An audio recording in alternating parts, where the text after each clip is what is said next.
Bonjour, donc on doit compléter notre cours. Dans cette séance, on doit parler des modes de visualisation des images échographiques. La dernière séance, on a déjà parlé des principes de formation de l'image en échographie. Aujourd'hui, on doit compléter cette partie par les modes de visualisation des images en échographie. Donc il existe différentes modalités de visualisation de l'image en échographie. La représentation des images peut être le résultat d'une modulation d'amplitude des échos. Échographie monodimensionnelle en mode A. Ou bien le résultat d'une modulation de l'intensité ou de la brillance des spots échographiques, c'est le mode B. Ou bien image bidimensionnelle.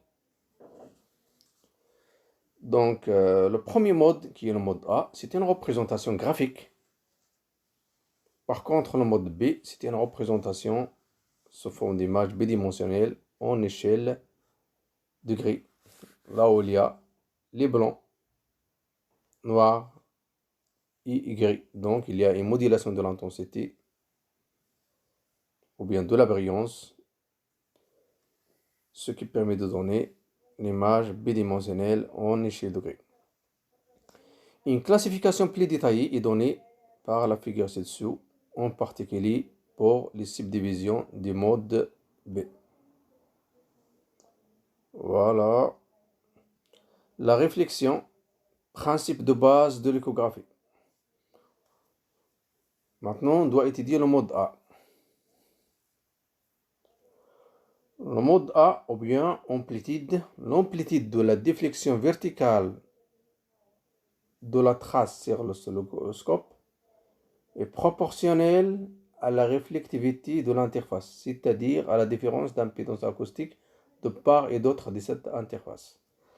Voilà, prenons par exemple, on a un milieu dans lequel on a trois interfaces. La première, la deuxième et la troisième. On a émis une onde ultrasonore. Après l'interaction avec ces interfaces-là, on aura quoi? Des échos. Voilà le premier écho. Voilà la deuxième, qui est le résultat de l'interaction de l'onde ultrasonore avec la deuxième interface. Et voilà la troisième écho. Donc le résultat, donc, il est représenté sur un écran sous forme des pics. Donc sur l'axe des X, c'est le temps. Sur l'axe des Y, c'est l'intensité de l'écho reçu. Donc ici, le premier pic, donc il a une intensité plus élevée que le deuxième, que le troisième. Donc cette représentation, c'est ce qu'on appelle la représentation en mode A ou bien en mode amplitude. Donc le mode A, les amplitudes des échos provenant d'une seule ligne de tir ultrasonore, imagerie monodimensionnelle. Monodimensionnelle car on travaille seulement sur une seule ligne.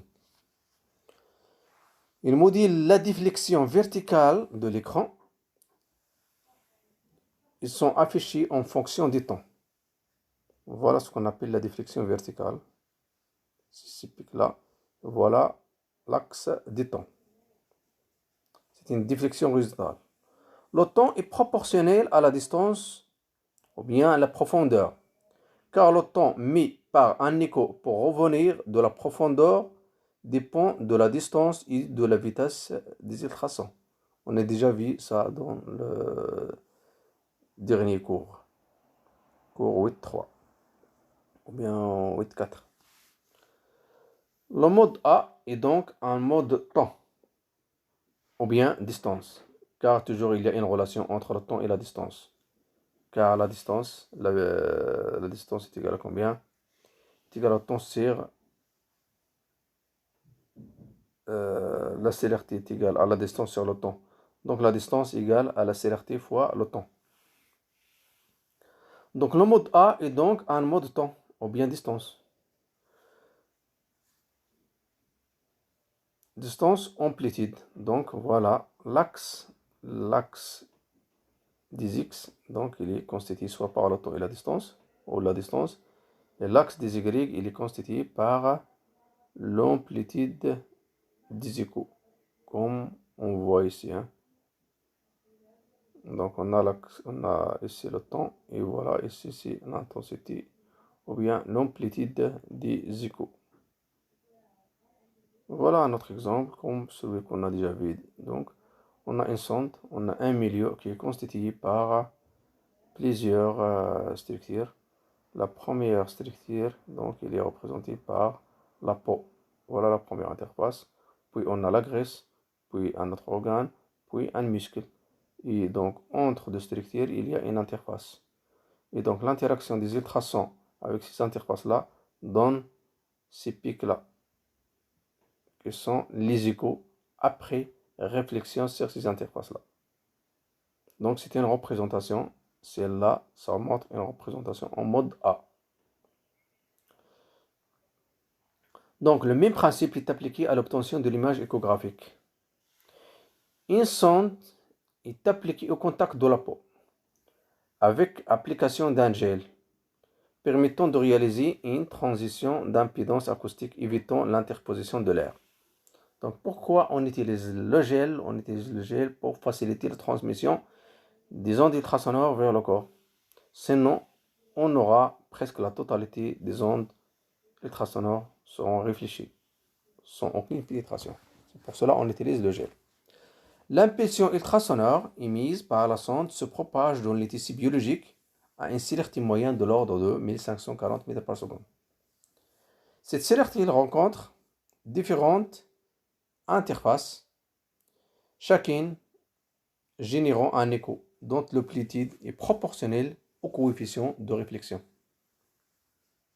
L'OMM, comme nous avons déjà vu précédemment, est en fonction de la différence d'impédance acoustique de part et d'autre de l'interface. Les déflexions verticales qui s'affichent ainsi sur le tracé, sur la trace de l'oscilloscope, indiquent par leur position sur l'axe horizontal X la profondeur de l'interface à l'origine de l'écho correspondant, tandis que leur amplitude sur l'axe vertical Y est fonction du coefficient de réflexion de l'interface, ou bien ce qu'on appelle l'échogénicité, à la condition, naturellement, que l'atténuation des ultrasons ait été compensée par un gain croissant. Ce mode échographique dans lequel l'amplitude des échos sur le tracé de l'oscilloscope représente la réflectivité des interfaces est appelé le mode A, ou bien amplitude. Et voilà, le mode A, toujours, on rappelle, on a sur l'axe des X soit le temps, soit la distance. Et sur l'axe des Y, on a l'amplitude des échos. Et donc, on a sur un tracé sous forme de pic. Et en général, on peut voir ce type de tracé dans l'appareil qui s'appelle l'oscilloscope. Donc, en mode A, l'amplitude de la déflexion verticale de l'oscilloscope représente la réflectivité des interfaces. On a, voilà un organe. On a l'émission des ondes ultrasonores, une seule ligne. Et on a donc les pics. Donc la première interface, vous avez le pic 1. La deuxième, vous avez le pic 2. Vous avez la troisième, ou le pic 3. La quatrième, vous avez le pic 4. Et donc voilà la représentation en mode A. Ici, vous avez la profondeur, ou bien la distance. Ici, c'est l'amplitude.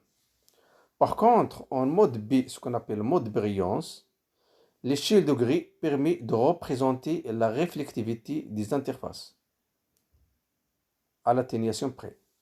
Voilà, chaque pic est représenté par un point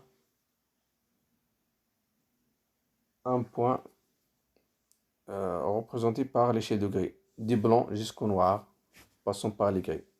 Ça dépend de la réflectivité. S'il a une réflectivité très importante, donc il sera blanc. Si la réflectivité est faible, donc il sera noir. S'il est intermédiaire, donc vous pouvez avoir une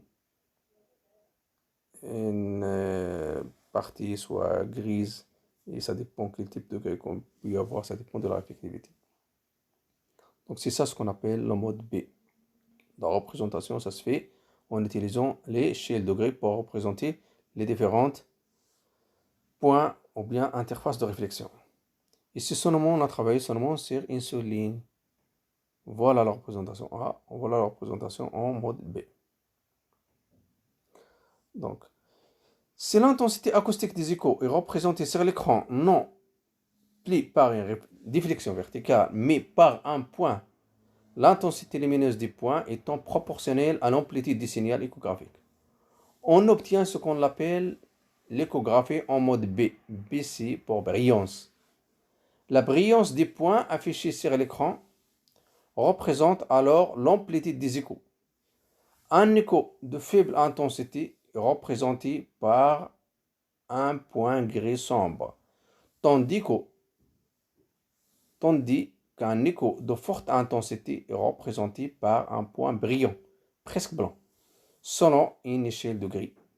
L'avantage notable du mode A est de libérer une dimension sur l'écran, de sorte qu'il devient possible d'afficher une image bidimensionnelle.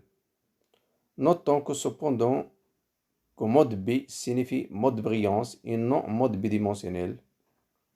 Ces deux notions ne sont pas du tout synonymes.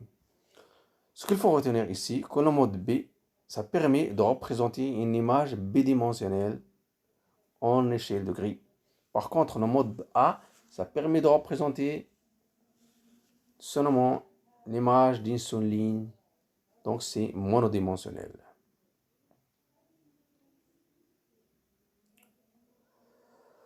Donc, l'exploration successive de plusieurs lignes en mode B dans un même plan permet d'obtenir une image bidimensionnelle.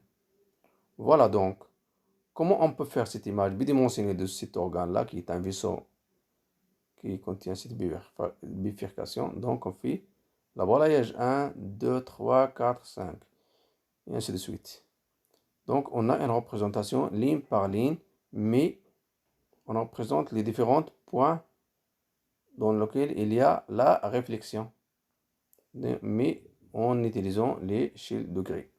Donc, si l'exploration échographique n'est pas limitée à une ligne de l'espace, mais balaye cet espace dans un plan, ce qui peut être réalisé soit en déplaçant la sonde, soit en commettant plusieurs sondes placées côte à côte, on obtient une image bidimensionnelle en coupe ou échotomographie. Sur chacune des lignes composant l'image, la position des interfaces rencontrées par le faisceau d'ultrasons est représentée en mode B par un point de brillance proportionnel à la réflectivité des interfaces. Et c'est toujours le mode A. Voilà un vaisseau, donc on a l'émission, on a ici la réception, et donc la réception ce sont les échos. Et donc on a deux pics vu qu'on a seulement deux interfaces, la première et la deuxième. L'axe des X, il y a le temps, l'axe des Y, il y a l'amplitude. Donc en mode A, amplitude, l'amplitude de déflexion verticale sur la trace de l'oscilloscope représente la réflectivité des interfaces. Donc la première application de l'échographie pour le diagnostic médical a été le mode A, amplitude. Explorons une ligne unique le long de laquelle les impulsions ultrasonores rencontrent des interfaces réfléchissantes. Les échos produits par ces interfaces s'inscrivent sur le balayage horizontal de l'oscilloscope sous la forme de pics de déflexion verticale. La distance séparant le pic du départ du balayage bord gauche de l'écran représente la profondeur de l'interface réfléchissante à l'origine de l'écho, tandis que l'amplitude des pics représente l'intensité acoustique de l'écho, donc la réflectivité de l'interface. Voilà une application pratique du mode A. L'ultrasonographie unidimensionnelle en mode A des structures cérébrales médianes, la fosse du cerveau, cloison interventriculaire, ventriculaire, ou bien en échoencéphalographie, a constitué l'une des premières applications cliniques de l'échographie. Voilà ici une coupe coronale du cerveau. Il y a ici l'émission des ondes ultrasonores d'un côté vers l'autre. Donc, on doit y avoir les différentes pics. Voilà le pic vers l'os. Voilà le pic qui représente la faute du cerveau. Et voilà le deuxième pic qui représente l'autre côté. Ici, voilà l'application de la sonde sur un côté. Donc, l'échographie en mode, l'échographie en mode A a été largement utilisée pour l'échoencéphalographie afin de rechercher une déviation des structures cérébrales médianes par effet de masse, exemple hématome extra, ou bien sidéral, ou bien intimeur. Donc l'objectif de ce type d'examen, c'est de chercher une déviation de cette membrane centrale qui s'appelle la faute du cerveau. Lorsqu'il y a un problème ici, ou bien ici, il y a une compression, donc il y a une déviation de cette membrane. Donc automatiquement, on doit le détecter par la position du pic de l'écho central.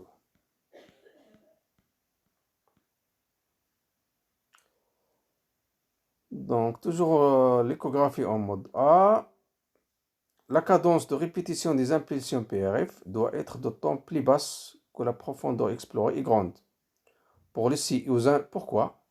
Pour laisser aux impulsions émises le temps d'atteindre les interfaces. S'y réfléchir et revenir à la sonde.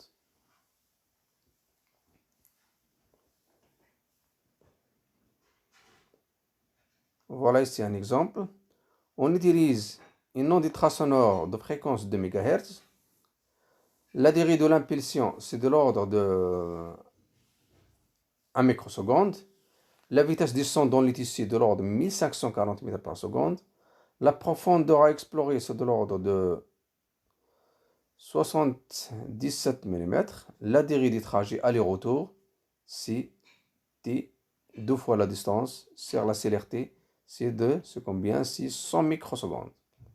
Et donc la PRF, c'est 1 sur 001, c'est 10 kHz. Donc la cadence de répétition des impulsions ultrasonores, ça veut dire le nombre d'impulsions émises par seconde, ou bien ce qu'on appelle le PRF, doit être adapté à la profondeur d'exploration souhaitée. Si l'on considère que la vitesse moyenne de propagation des ultrasons dans le tissu mou est de l'ordre de 1540 mètres par seconde, il est facile de calculer le temps d'aller-retour des impulsions ultrasonores et la PRF correspondante. Voilà ici l'exemple pratique de tout ça.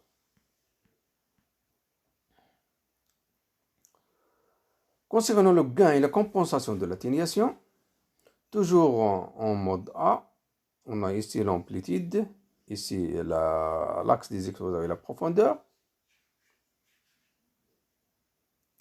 L'atténuation des ondes ultrasonores en fonction de la profondeur, il est représenté par cette courbe. Toujours les échos non amplifiés. Voilà.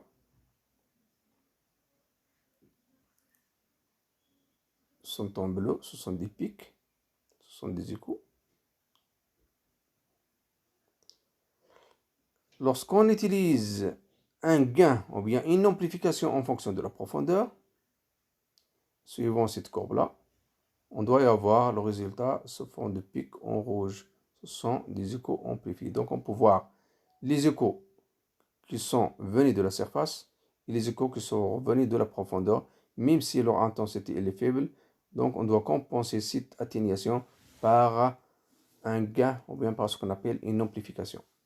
Notre milieu, c'est quoi? C'est un milieu qui est constitué par deux interfaces 1 et 2. Donc vous aurez deux pics, pic 1 et pic 2. Après amplification, vous avez le pic 1 et le pic 2 sont de même intensité vu qu'on a utilisé une compensation ou bien un gain.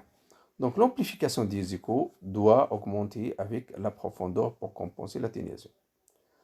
Donc l'échographie en mode A repose donc sur la relation entre l'amplitude des pics sur l'écran de l'oscilloscope et la réflectivité des interfaces.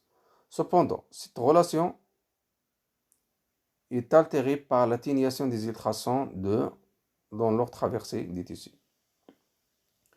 Il est donc indispensable pour préserver la proportionnalité entre l'amplitude des pics et la réflectivité des interfaces de compenser cette atténuation par un gain progressivement croissant, selon une courbe typiquement exponentielle. Cette compensation est ajustable en fonction des tissus traversés. Voilà donc la courbe presque exponentielle de gain. Ici, c'est un exemple pratique de l'utilisation du gain sur le pupitre de commande de l'échographe. Donc, il y a un ensemble de touches pour qu'on puisse régler le gain. Donc, l'amplification des échos doit croître progressivement pour compenser l'atténuation qui augmente avec l'épaisseur des tissus traversés. Ces tissus n'étant pas homogènes, l'utilisateur doit pouvoir ajuster cette compensation de gain à différentes profondeurs comme vous voyez ici. Ici, c'est la position neutre. Tous les boutons se trouvent sur la même ligne. Par contre, ici, on a le réglage de gain en fonction de la profondeur. Plus les zones plus profondes, plus on aura une augmentation des gains. Comme vous avez voir ce point vert, il est plus ou moins maximal, et ainsi de suite. Ceux-ci n'ont pas d'amplification, et donc on augmente, puis on diminue. Donc voilà la courbe d'ajustement des gains en fonction de la profondeur.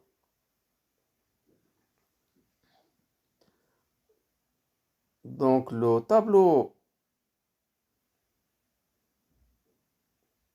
de commande des échographes comporte ainsi une rangée de potentiomètres curseurs.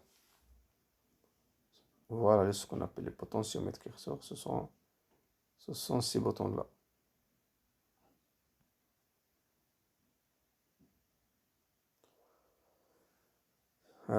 Des potentiomètres curseurs permettant le réglage des gains à chaque profondeur, c'est la TGC, Time Gain Compensation. Il permet d'ajuster le gain en fonction des structures traversées. Par exemple, dans l'échographie pelvienne, des premiers trimestres de la grossesse, la vessie en réplétion est utilisée pour créer une fenêtre acoustique donnant accès à l'utérus gravidique en refoulant les ondes intestinales. Le gain est donc réduit dans cette partie, puis augmenté ensuite. Cet ajustement doit donc être fait au cas par cas et adapté en permanence pour obtenir une information uniforme aux différentes profondeurs.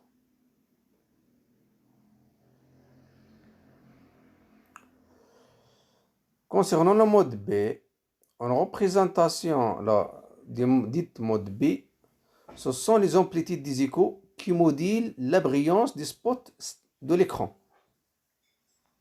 Voilà, la brillance des spots de l'écran.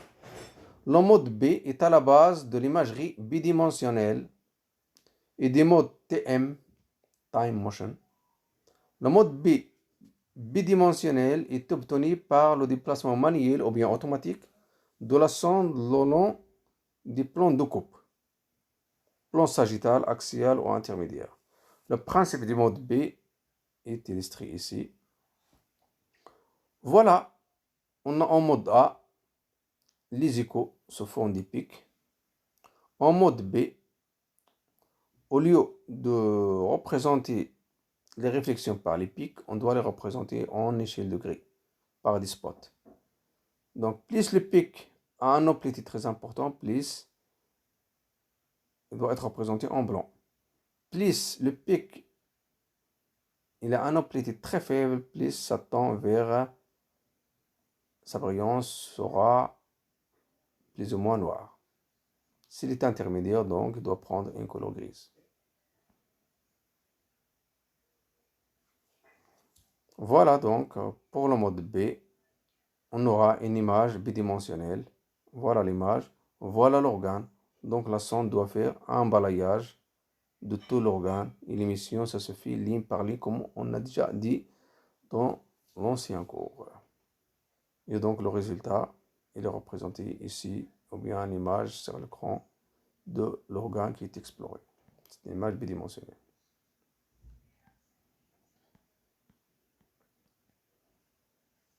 Donc toujours c'est la même chose. L'amplitude des échocodis en échelle de gris. A est plus élevé, donc la variance est plus forte. Voilà donc le mode A, on doit le convertir en mode B. Si le pic il est plus important, donc il sera blanc. Si il est plus faible, donc il est noir. Si il est intermédiaire, donc il est grise. Maintenant, on doit parler de ce qu'on appelle la notion de la dynamique.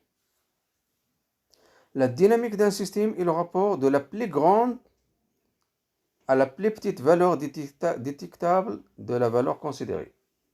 Il est noté en décibels, donc D égale 10 log Imax sur Imin. Donc c'est l'intensité maximale sur l'intensité minimale. La dynamique traduit l'ampleur du système de gris choisi. Voilà, on a l'échelle de gris. La dynamique, donc, il doit être représenté par cet intervalle-là. Donc l'intensité maximale et l'intensité minimale, l'ensemble des intensités qui se trouvent entre le max et le min, ils doivent être représentés par ce nom, cette gamme de gris, ce qu'on appelle la dynamique. Donc c'est presque la même chose lorsqu'on utilise ce qu'on appelle au scanner le fenêtrage.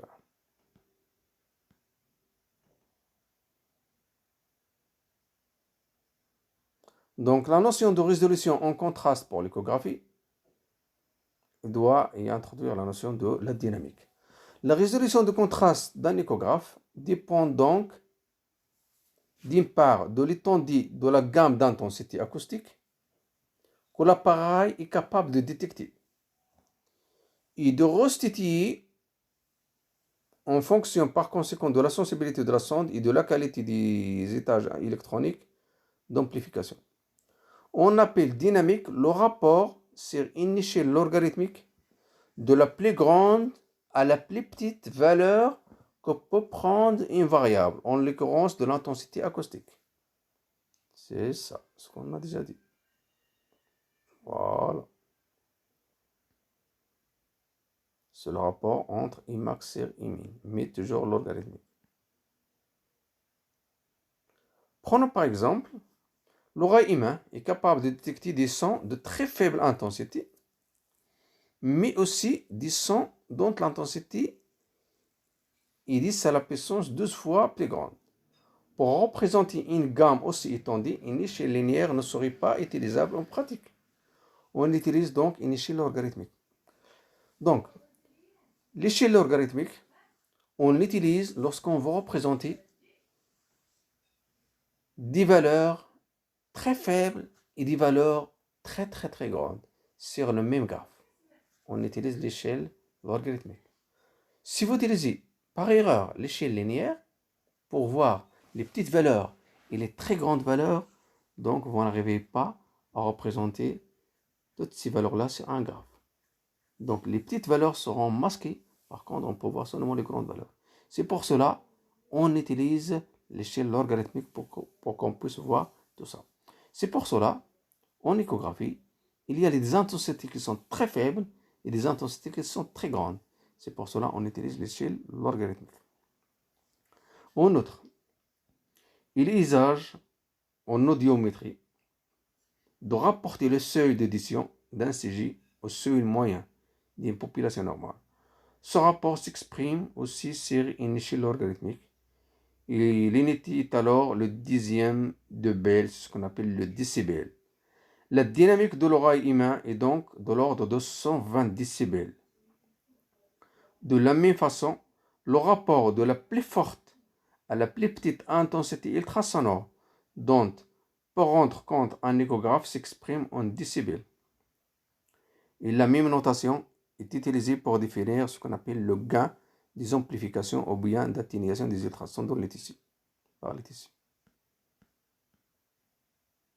Voilà ce qu'on appelle la résolution en contraste. Aptitude de l'appareil à distinguer des structures d'écogénécité différentes. Donc la gamme dynamique, c'est le rapport de la plus faible à la plus petite, à la plus forte intensité d'un écho. Gamme large, ou bien ce qu'on appelle gamme élevée, utilise toute l'étendue de l'échelle de Gray. Ça veut dire toute l'échelle de Gray, on peut l'utiliser. Et permet analyse fine, par exemple, les parois vasculaires, plaques d'athéron, avec distinction des échos de faible intensité, exemple, plaques hypoéchogènes sont circulants. Lorsqu'on utilise une gamme comprimée ou bien une gamme basse, la gamme dynamique est basse, donc c'est une image plus contrastée, image cardiaque, vasculaire, plus rarement, limite des lésions calcifiées. Donc, vous allez prendre cette notion de dynamique comme c'est la notion de fenêtrage qu'on utilise en scanner. Donc, on peut utiliser plusieurs fenêtres pour voir les détails d'un organe en scanner. Si on utilise une fenêtre qui est très large, donc l'image, on peut représenter tous les détails, mais il y a un risque que l'œil humain ne peut pas voir tout ça, vu que la résolution de l'œil est limitée. Donc, on utilise une gamme moyenne, ni trop serrée, ni trop élevée. Donc, voilà la résolution de contraste. La résolution de contraste dépend du nombre et de la répartition des niveaux de gris que peut afficher l'échographe. Donc, des différences d'écogénétique qu'il permet de détecter. Voilà la gamme dynamique d'un échographe, ou bien d'un son de l'ordre de 60 décibels.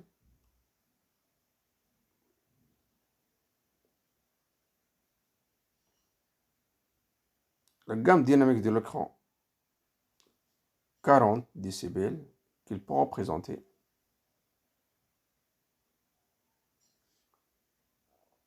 Et la gamme dynamique de l'œil, c'est de l'ordre de 30 décibels seulement qu'il peut voir. Il ne peut pas voir toute l'échelle de Gray qui est représentée par l'écran. Cette échelle de Gray qui peut être représentée par l'écran, donc elle représente 40 décibels. Mais l'œil ne peut pas voir tous ces échelles-là, tous ces niveaux de Gray qui se trouvent dans cette échelle-là. Il peut voir seulement cette partie-là qui est représentée par 30 décibels. Donc, il y a la sonde qui peut avoir jusqu'à 60. L'écran jusqu'à 40. Donc, il y a toujours une diminution. Car la sonde, il peut détecter des très faibles intensités et des très grandes intensités. Tout cela doit être représenté par une échelle de Gray qui est très importante, qui est très large. Par contre, pour afficher tout ça sur l'écran, donc il y a une certaine limite vu la technologie de fabrication de cet écran-là. Donc on peut voir seulement de l'ordre de 40 décibels.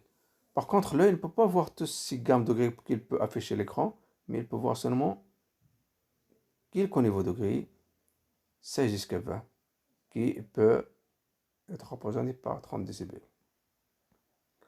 Donc, les échographes actuels peuvent ainsi offrir une gamme dynamique supérieure ou égale à 120. Cependant, les écrans de visualisation n'offrent qu'une dynamique de représentation des niveaux de gris plus restreinte, de l'ordre de 40 décibels, ce qui implique de faire un choix. L'œil humain lui-même dispose de larges dynamiques, 110, grâce à l'accommodation à la lumière.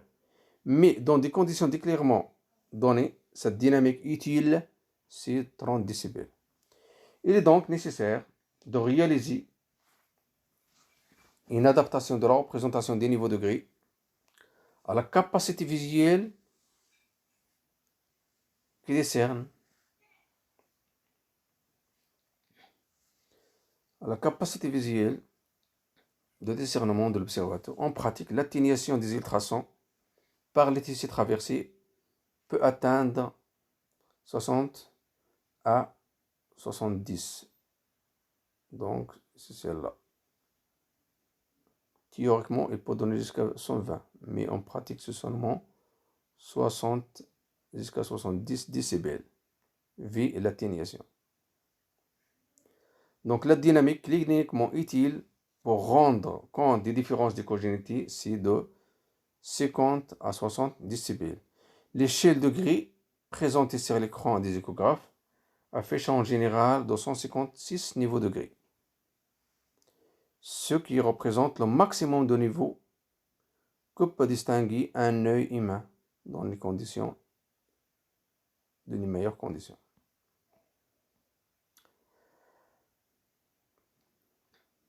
Donc aussi, pour voir des images d'une manière correcte, il faut utiliser ce qu'on appelle les filtres de réduction du bruit d'interférence.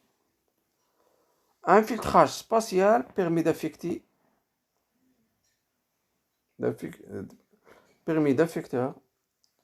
un niveau de gris homogène à toutes les zones de l'image, comportant un signal aléatoire, donc correspondant au bruit d'interférence à des diffuseurs multiples. Donc c'est pour cela qu'il faut utiliser des filtres pour réduire les bruits d'interférence. Donc bien évidemment, l'amplification des échos conditionne leur représentation sur l'écran. Cette amplification doit en premier lieu compenser l'atténuation et donc être plus importante pour les échos les plus tardifs, provenant des plus grandes profondeurs dans les tissus.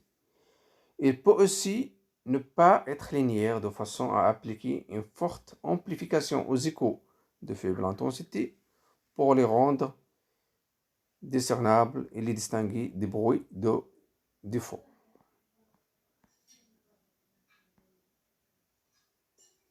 Voilà aussi quelques points sur la dynamique de visualisation. Deux cibles voisines peuvent être distinguées par des niveaux de gris. Voilà la cible 1 et 2, voilà la cible 1 et 2. Donc, deux cibles voisines peuvent être distinguées par des niveaux de gris différents lorsque la différence d'amplitude des échos qu'elles génèrent est suffisante. Voilà les échos qu'elles génèrent. Donc, est-ce qu'on peut les distinguer? Si les deux amplitudes sont très proches, donc on ne peut pas distinguer ces deux structures. Par contre, si l'amplitude des deux échos ne sont pas les mêmes, ils ne sont pas très proches, donc on peut distinguer ces deux structures. Donc l'amplification logarithmique permet d'accentuer les différences entre les échos provenant d'interfaces de réflectivité et échogénéité proches. Voilà deux structures, mais leur réflectivité sont très proches. Donc on doit faire une amplification de ces deux structures, donc pour qu'on puisse les distinguer. Donc si avec une amplification X, les deux interfaces donnent naissance à deux échos d'intensité assez proches, que le même niveau de gris leur a été affecté, comme vous voyez ici, les deux interfaces sont très proches, donc on doit les affecter le même niveau de gris, donc on ne peut pas les distinguer. Donc une amplification peut permettre de mieux distinguer en accentuant leurs différences de sorte que des niveaux de gris différents leur soient affectés. Donc on doit faire une amplification de ces deux pics.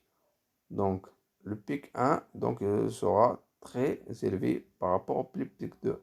Donc on doit lui affecter des niveaux de gris qui sont différents. Celui-là, il est très sombre par rapport à celui-là qui est gris, donc on peut les distinguer.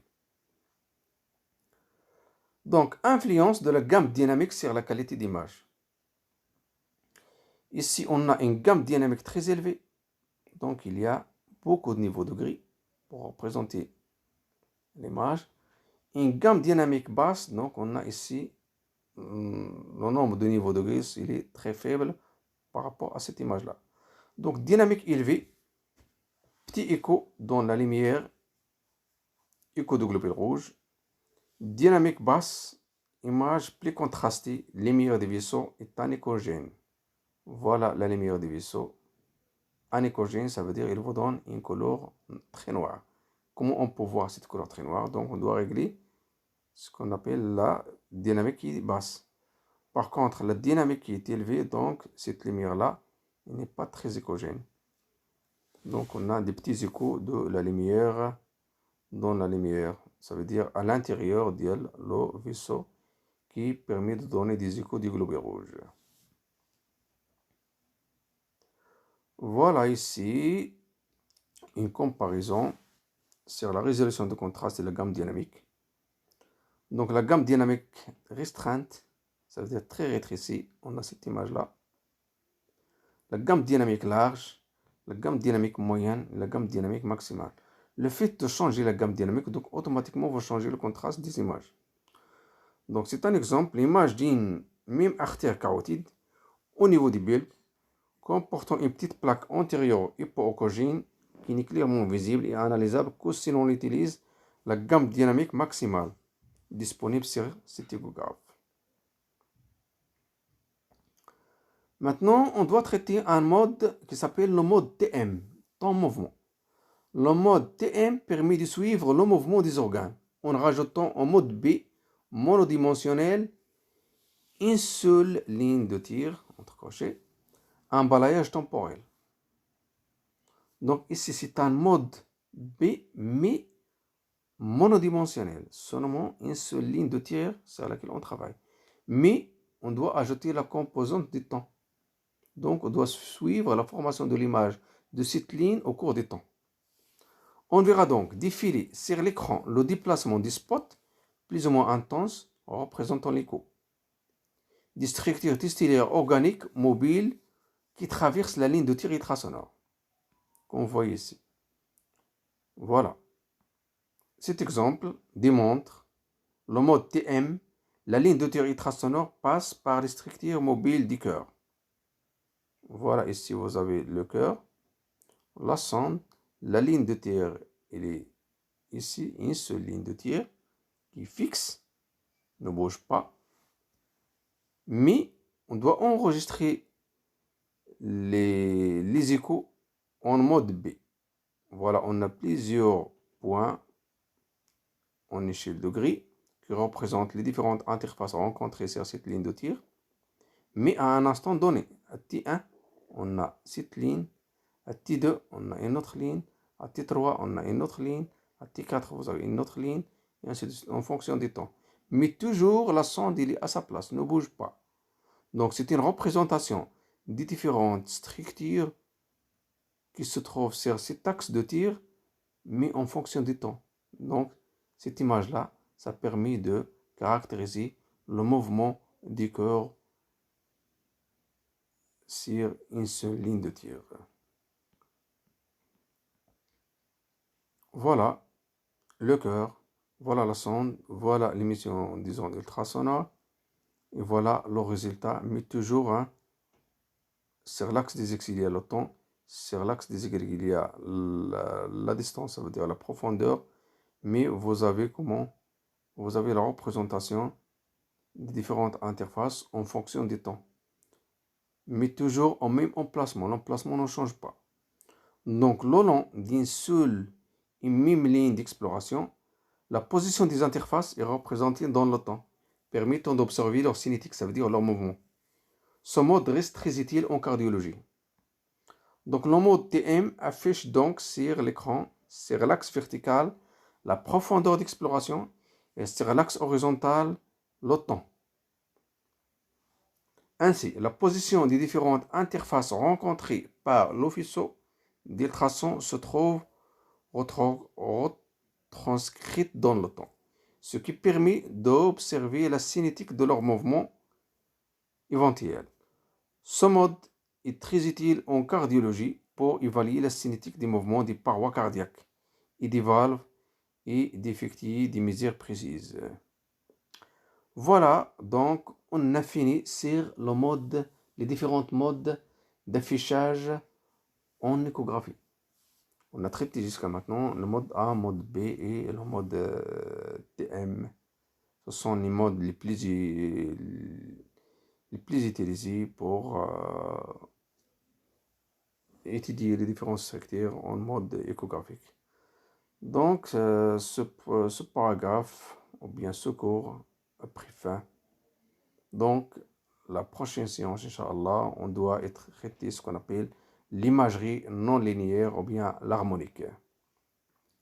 Jusqu'à maintenant, on a parlé seulement du principe de formation de l'image en échographie, ainsi que son affichage, ainsi que l'affichage de l'image pour l'échographie linéaire. Ça veut dire que la fréquence d'émission est égale à la fréquence de réception. C'est la même fréquence pour l'émission et la réception. Par contre, en mode harmonique, ce n'est pas la même chose. Surtout, il y a une différence entre la fréquence d'émission et la fréquence de réception des ondes ultrasonores. Donc, je vous remercie pour votre attention. À la prochaine séance, Inch'Allah.